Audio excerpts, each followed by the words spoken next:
How's it going, and welcome to No Fun Allowed's guide series on the Wild Beyond the Witchlight, a 5th edition module. In today's video, we'll be going over Loomlurch and meeting up with a certain Granny. Of course, there's going to be a ton of spoilers, so players don't watch this, but DMs don't want that added insight. Go ahead and stick around because we have a lot to cover here. So here it is, Loomlurch, the location of Granny Nightshade and all of her little sweatshop. So first things first, we need to go over why are your players showing up here? Is it because this is the adventure, hey, players play the adventure, or do they have a legitimate reason on why they're showing up? Have they been sent here by Bavlorna Blightstraw to mess up with the painting? Have they been sent here because they know they need to deal with the hag because she's totally evil?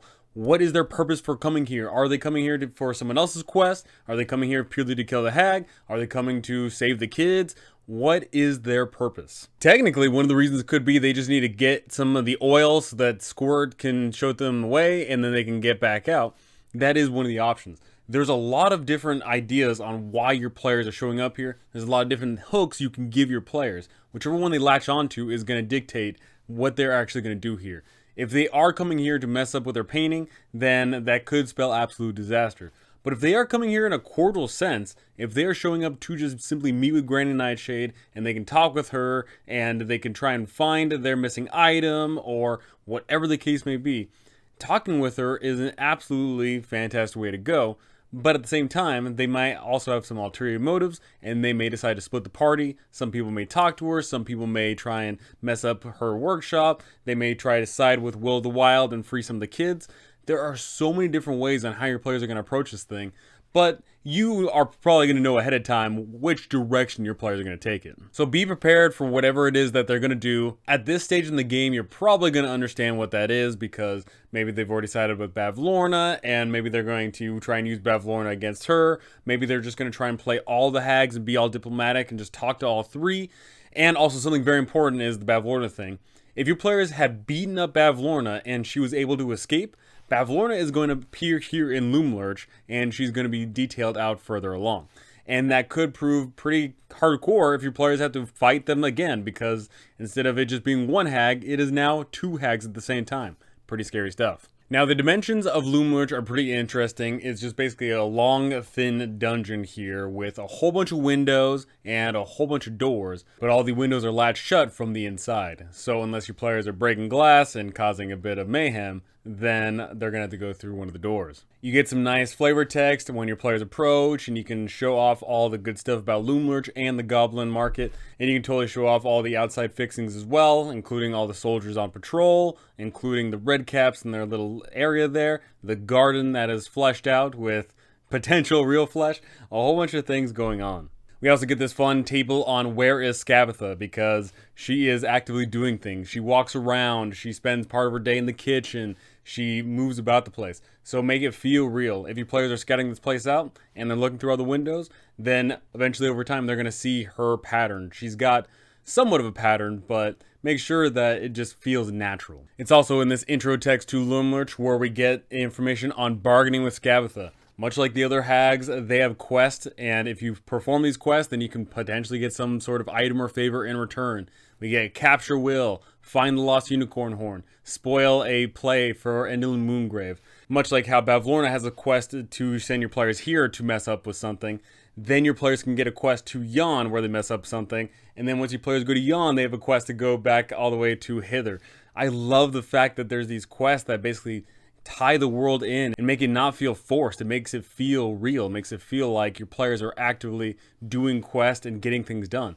And mind you, they are getting things done. No matter what quest they're accomplishing, they're getting something in return. This could be their lost item, or if you are following my advice, maybe some sort of lost sibling. This could be information on the other hags. This could be some sort of magical pact or deal. Whatever is most pertinent to your campaign, have it be where they are getting something in return.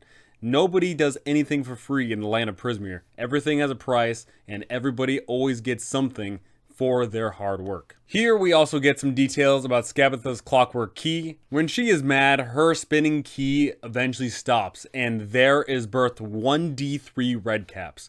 So the thing is if you put a lot of emphasis on this key, I absolutely promise you, every single group ever is going to try to do something with that key because they think it is a mechanic.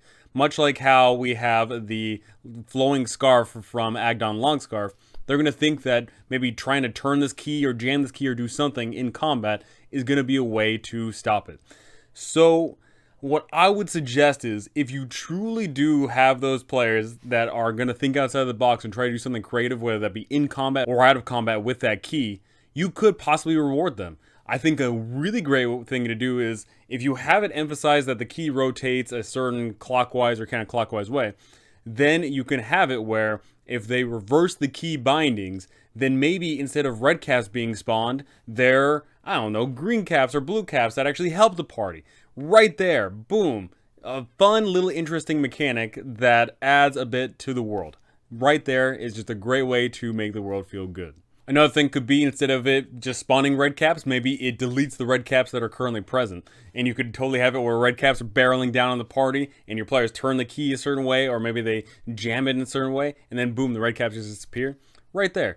I think fun mechanics like that are a great way to make boss fights feel awesome. On the information for defeating Skabatha, if your players beat up Skabatha, then she is going to hop on her rocking horse and fly her way all the way to Motherhorn to hang out with her sister. Also interesting is, if your players are able to defeat Skabatha, a beetle emerges from her rotten flesh and whispers Endelyn Moongrave's weakness to the party. Endelyn fears eclipses, not just real ones, but symbolic ones as well, and that will prove useful later on.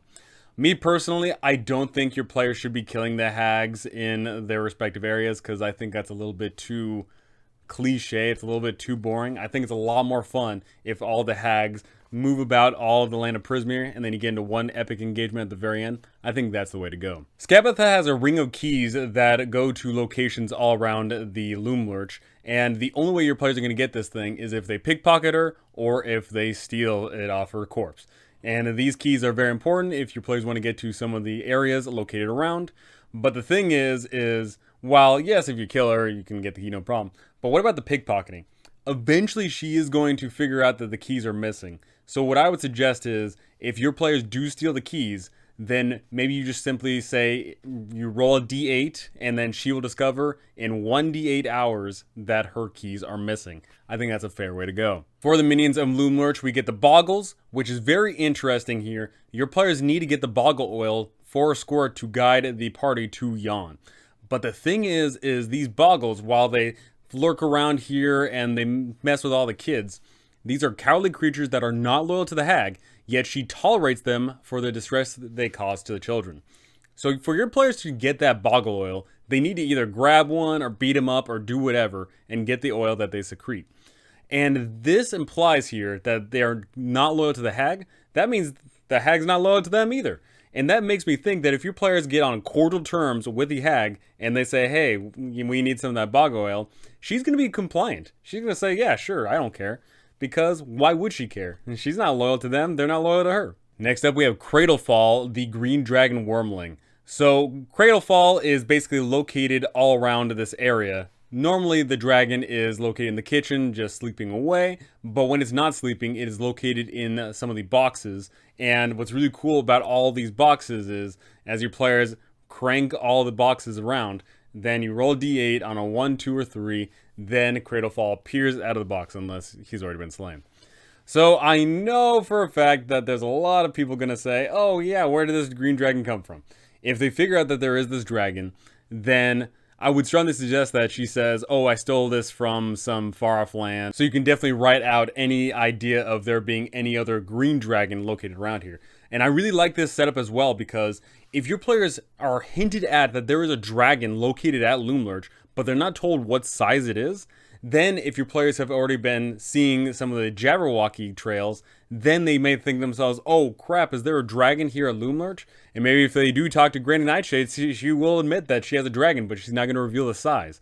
And that'll keep your players sweating. They think there's a dragon that's working for the hag, but they don't fully know. I think that's a great way to go about it. We also have the red caps, and as mentioned before, whenever her wind-up key runs down, her anger boils over, and 1d3 red caps spawn.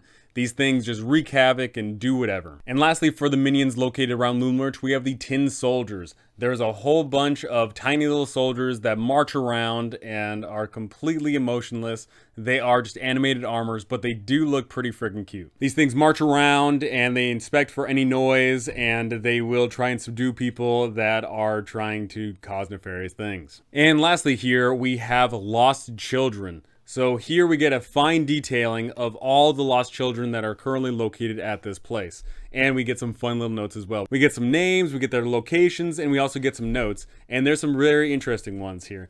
One of the first ones being Null, who is this little drow kid. They stole a key to the kitchen door. And then we can see later on, Pud. Pud is an interesting one. They are secretly loyal to Granny Nightshade. And then we have Yvelda, who knows a secret route into Granny Nightshade's bedroom. And if your players get to talking to these kids, then they will begin to understand what's going on here. They can figure out, okay, so-and-so is working here, and they're currently being detained there, etc., etc. A lot of great things to be had with this information. Now, much like all the other hags, your players can simply walk up, and they will eventually get a meeting with Skabatha Nightshade. The thing is, though, it states here in the books that your players need to talk to either the goblin that's working the stalls or the living doll. But I say that if your players just walk right up to the front there and they knock, eventually some minion somewhere is going to say, hey, yeah, let me go grab her real quick. And your players can meet her in the parlor. And this is where your players can have tea with Granny Nightshade, and this is where she's going to spill some tea. What I really love about this encounter is you can have your players just sit down in the chairs, and then if anything goes wrong, and if your players just totally say that they're going to attack Skabatha, then boom, the mimic chairs all of a sudden activate their sticky powers, and your players are off to an incredibly bad start. I really love that. Located in this room as well, we also have the dragon in the box, and if your players do get curious and try and activate the jack in the box, then they may be in for a surprise as a dragon appears. Now, if your players sit down and talk with Granny Nightshade, then she is going to be cordial, because she does have to appeal by the rules of Prismere. She is going to be welcoming of guests, and she's not going to do anything to offend them, and she is going to just allow them to be if they are cordial as well. This is definitely where I imagine that a lot of the roleplay is going to start and end, is right here in this parlor, because she is going to simply talk to the party, and if the party is trying to just talk to her and get some information out of her, then this is all there needs to be. But what I also suspect, and what also happened with my party, is your players may decide to split the party and have some people talk to Granny Nightshade to distract her, while Will the Wild and whoever else is going out to try and save some of the kids, or maybe try and jack up the painting, or do whatever. So definitely be aware of that. Skabatha Nightshade is going to simply act of her own volition, and she's not going to magically know that there are some nefarious things going on. She might not know the size of the player party, and thus won't be suspicious if only 2 or 3 people show up. She's not going to be like that, so just have her be how she is. And also very interesting here is if your players do look around and scour this location of the parlor, your players can get a spell scroll of Speak with Plants, which actually could be very useful, and a bunch of other things that are potentially worth a bunch of gold, but if they steal, then they're probably not going to be in for a good time, and gold is irrelevant throughout the entirety of this campaign. In Area 4, we get the workshop, and if your players ask Granny Nightshade to take a tour around Loomlurch, or if your players sneak in, then your players are going to be introduced to this. So I would totally allow Granny Nightshade to have the players take a trip around Loomlurch. Not maybe her own personal room, but why not the workshop, right? That seems pretty public, right? So your players take a look inside and they can see that there's kids being put to work and there's boggles who are slinking around the corners. And this is where your players can get the oil to feed Squirt so that Squirt can guide your players to yawn. What I really like about this encounter is if your players spot the boggles, and the boggles are going to simply try and run away because they know that they're terribly weak, and they're actually going to try and activate the Jack-in-the-Box to summon Cradlefall. Now what I would suggest is your players don't need to kill the boggles in order to get the oil. Your players can simply just get a hold of them using the athletics check, and the boggles are going to say, hey, let us go, and they're going to give the oil for their freedom. But also important about Area 4 is this is the first time your players are potentially going to see kids being put to work, and it's probably not going to sit too well with some people, and they may decide to try and put a stop to it. But If your players do anything that is going to show their hand, and Skabatha is not going to hold back, she's going to summon her minions, she's going to get her own hands dirty if need be, and she's going to put a stop to the players trying to save the day. For the outside areas, we have Granny Nightshade's garden, a really great little location here. Your players may decide to try and sneak through the garden to get through to one of the other locations, but if they do, then they may be in for a terrible time because there is a shambling mound which could rise up and maybe attack the party, but at the same time, that shambling mound doesn't want to work for Skabatha Nightshade. In fact, if your players speak with animals to that shambling mound, the shambling mound will say, hey, I don't want to work for this lady. If you free me, then I will totally run amok. The path to freeing the shambling mound can be found in Area 13 in one of the cookbooks. So I really like that. Your players could, if they figure it out, make their way outside, have a shambling mound on their party, and they're good to go. We also get a whole bunch of strange fungi located in these gardens that have some cool benefits, or they're just really wonky and fun. We also get some plant beds that have some skeletons in them. We also get some pumpkin patches that actually have poisonous snakes in there.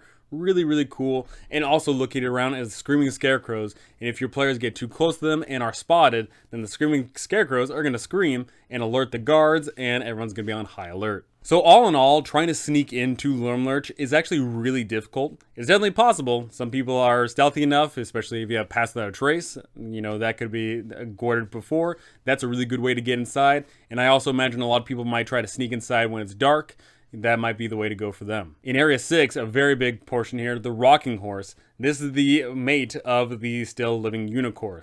This unicorn was sadly transformed into a flying rocking horse and is basically just a tool and is pretty miserable. So the thing is your players need to reunite the unicorn horn with this rocking horse in order to save the unicorn. But if they do that, then yeah, they get a cool unicorn ally, which is pretty dope. But at the same time, it specifically states that convincing him to join the party requires a DC 17 persuasion check, which I certainly don't agree with. I think that's absolutely ridiculous. But I also think that having a unicorn ally for the remainder of the campaign is also ridiculous. So it's a bit of a conundrum. What I would say is the unicorn helping out in thither would definitely be a great way to go, especially because they could offer to use some of their spells and abilities to help out the party. But we run into the issue of your players need a unicorn horn at the end to enact all the fun jazz, to help out with everything around in the Palace of Heart's Desires. So if your players do reunite the unicorn horn with this rocking horse early, then at some point they need the unicorn to make their way to the Palace of Heart's Desires. I would strongly suggest not having a unicorn join their party, because if you have a unicorn joining the party for the entirety of the adventure, it's going to be pretty freaking ridiculous. It's going to be really strong. But if you're okay with, having a strong party, that's fine. But if you want a more down-to-earth party in the sense, then I would say that unicorns hide out and they only come right there at the finish line to help save the day. Up here in Area 8, we have the workhouse dormitory, and this is where all the kids go to sleep. But currently there is a kid here who is poisoned, and they are having a terrible time. Your players could come up here and maybe try and help out, but at the same time, if your players don't do anything to help out at all, then Pud is going to slip out and alert Skabatha, if she hasn't been alerted already. What I would strongly suggest is, if your players are let into Loomlurch by Skabatha herself, she doesn't let anybody go out of sight. She says, hey, you're touring my own home, you have to come with me or else. And if they try to break away, then absolutely that's when the chaos can ensue, and she can try and pin them down or send the guards after them or do whatever. But, it really just comes down to how your players are approaching this whole situation.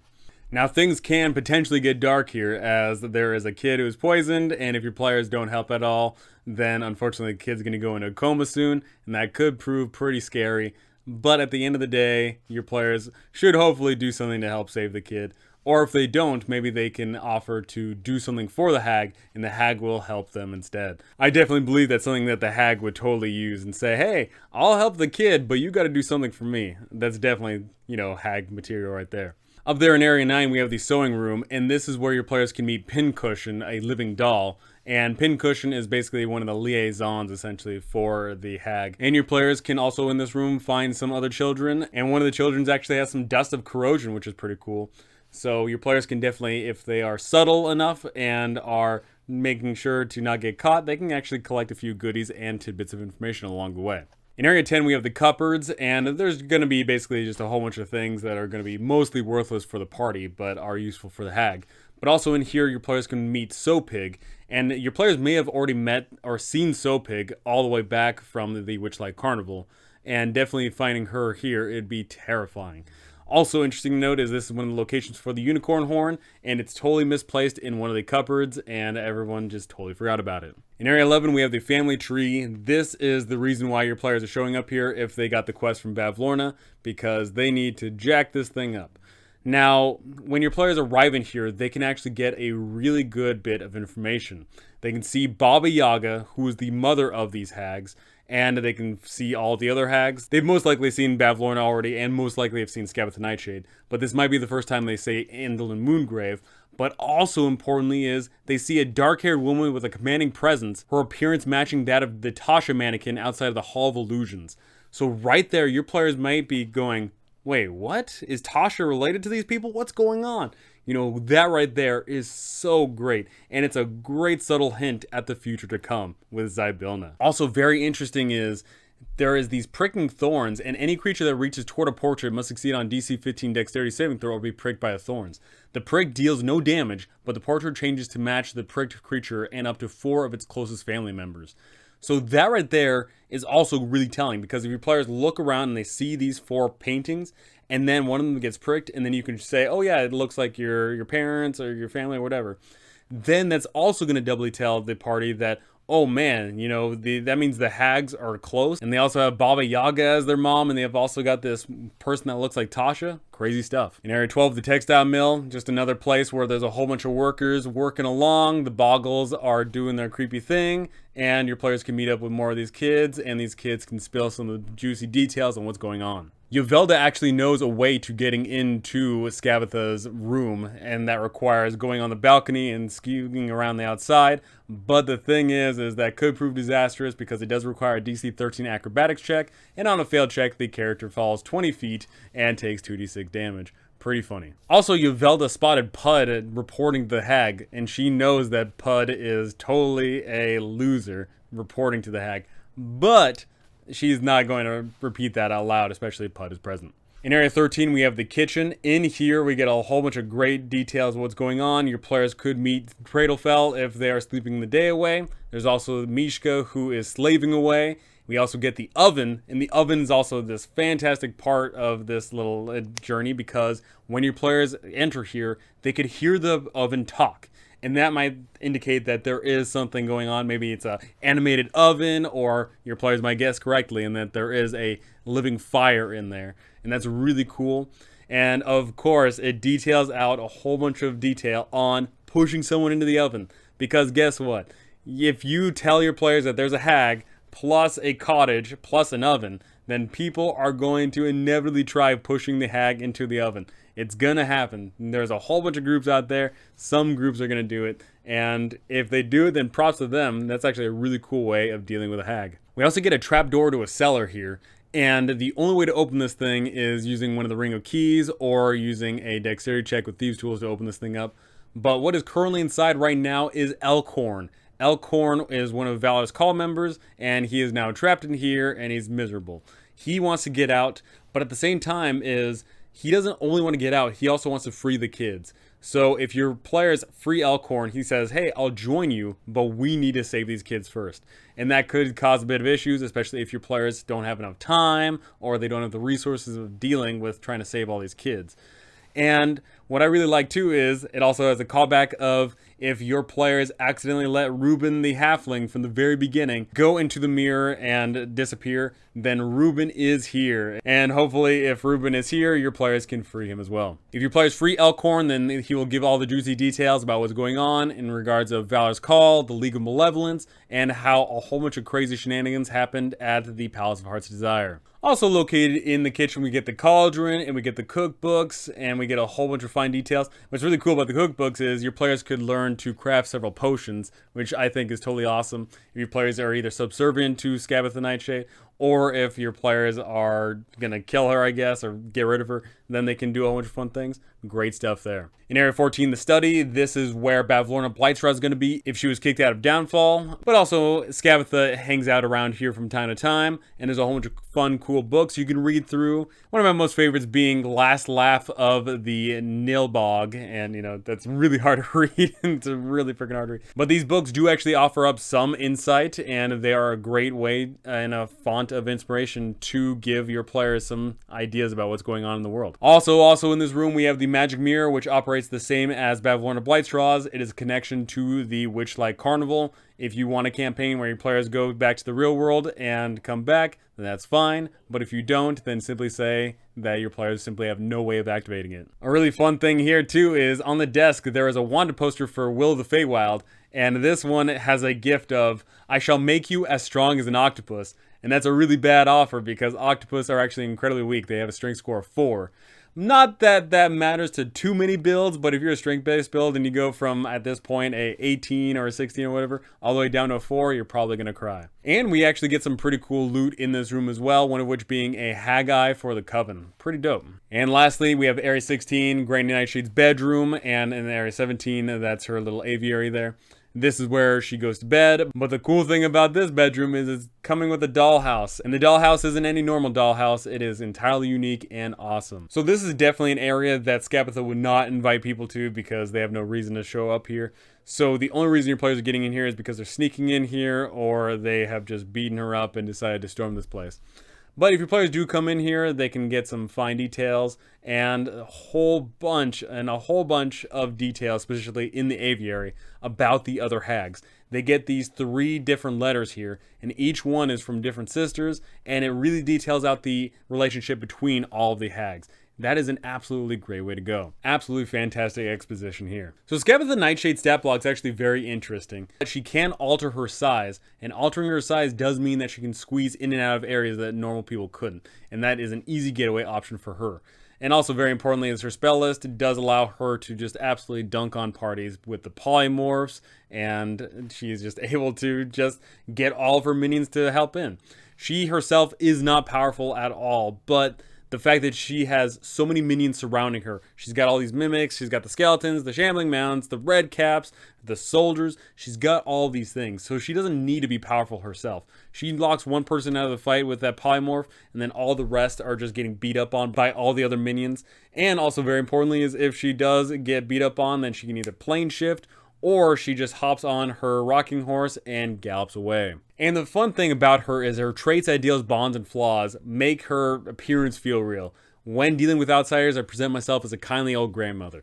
Even though she's running a sweatshop, even though she's interacting with all these monsters and doing all these things, she's gonna try and be the sweet old lady. And I think that is totally fitting with this kind of hag. Her ideal too is very interesting. Children are better off working for me than picking up lots of bad habits. She truly does believe it. She thinks that having the kids here working is better than them going out and doing nefarious things, which obviously is probably not the best thing considering their conditions, but from her point of view, it makes sense. The interesting thing about her weakness is that she always forgets the first creature she sees when she awakens after a long rest.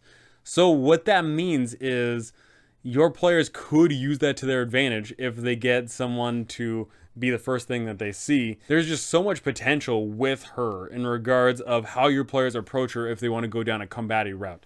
But they don't need to do a combative route. Of course, they can just be purely talkative because she wants things done. She needs things found, and she's willing to accommodate. So for Skabatha Nightshade in particular, I would say just go down the classic route of having the wicked old hag who is trying to be all polite and kindly, but she will show her hand if need be. And mind you, she's got hands. Look at that. She does 6d6 plus 4 damage with them claws. My goodness. So something interesting to note is she needs the rocking horse to fly all the way to Yon. But there is the scenario where your players get the horn and they reunite it with this rocking horse, in which case she no longer has the rocking horse. Then what does she do to escape? Well, she can hoof it, I guess. She can potentially borrow something. Maybe she hops a ride with Bavlorna. Maybe she does something, but it is interesting to note that your players could try and limit her way to running away. In which case, if you do want to allow it where she has to hoof it, then I think that's pretty funny that this old lady would have to walk all the way from thither, all the way through hither, and then all the way to Yon. Skabatha Nightshade is just the classic go-to Grimm's fairy tale hag, and I totally appreciate it for that because I like the separation between the three hags. They each stand out in their own way. Their ideals, bonds, flaws, motivations, all those things are absolutely fantastic. And I love Loomlurch as a theme of all these kids having to work hard, but they're not terribly mistreated in that sense, but they kind of are. You know, it's just one of those things. And I love all the minions found around here. Just the fact that there's these mimic chairs and the fact that there's this grumpy shambling mound and then there's this dragon that hops around in different boxes. You know, all these things are just really fun. So once your players have gotten the quest from Skabatha Nightshade to go to Yon, or your players have beaten her up, or whatever it is that they need to do, your players can finally get the heck out of here and finally make their way to Yon, the third location in the land of Prismeer. And the transition from thither all the way to Yon is definitely a big one because we have the swamp first, and then we get this forested, beautiful region, and then we get this mountainous, lightning terrain. You know, I really love the dichotomy between all those three. So that is going to do it for Thither and for Skabatha Nightshade here. Next time we will be picking up with Yon and all of the fun dealings therein. So go ahead and tell me, how do you like Skabatha Nightshade compared to all the other hags? Where does she rank in your top 3 there? Is she high? Is she low? Where is she? How do you like Loomlurch? Do you think Loomlurch is totally awesome? Or do you think that themes hit a little bit too terribly because it's dealing with kids? How do you feel about that? And how do you think your players are going to approach this whole situation? Diplomacy, combat, stealth, there's so many different ways to go about it. I would love to know how your players are going to handle it. But that's going to do it for me. Thank you for watching. Thanks for listening. And thank you to my amazing patrons. You guys are absolutely incredible. Thank you so very much. And I cannot wait to see you all in the next one.